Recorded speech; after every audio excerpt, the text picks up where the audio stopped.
Hi viewers, இன்றைக்கி நான் உங்களுக்கு முருங்கைக்காய் தொக்கு செஞ்சு காட்ட போகிறேன். அதுக்கு கடாயில் எண்ணெய் ஊற்றி கடுகு போட்டு அதில் வெங்காயத்தை போட்டு நல்லா வேக விடுங்க. வெங்காயம் நல்லா ப்ரௌனாக ஆகணும்.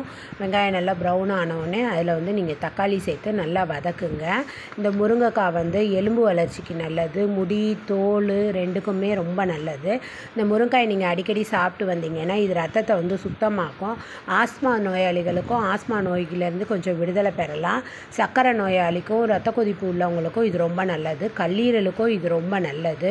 தக்காளியும் வெங்காயமும் நல்லா வதங்கணும். நல்லா வதக்கிற வரைக்கும் நல்லா திருப்பி போட்டு நல்லா பெரட்டி விடுங்க. பெரட்டி விட்டு எண்ணெயில் அது நல்லா வேக வச்சு நல்லா வதங்கின உடனே அதில் சின்னதாக நறுக்கி வச்ச முருங்கைக்காயை போடுங்க. முருங்கைக்காயும் போட்டு அது நல்லா வதக்குங்க.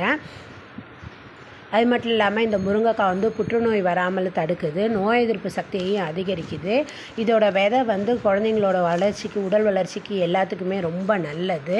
இந்த முருங்கைக்காயில் தேவையான அளவுக்கு தண்ணி ஊற்றி அதில் மஞ்சள் பொடி, மிளகா பொடி, உப்பு எல்லாத்தையும் போட்டு நல்லா கொதிக்க வைங்க. முருங்கைக்காய் நல்லா வெந்து வந்தவுடனே தண்ணி எல்லாமே நல்லா சுண்டுற வரைக்கும் வைங்க.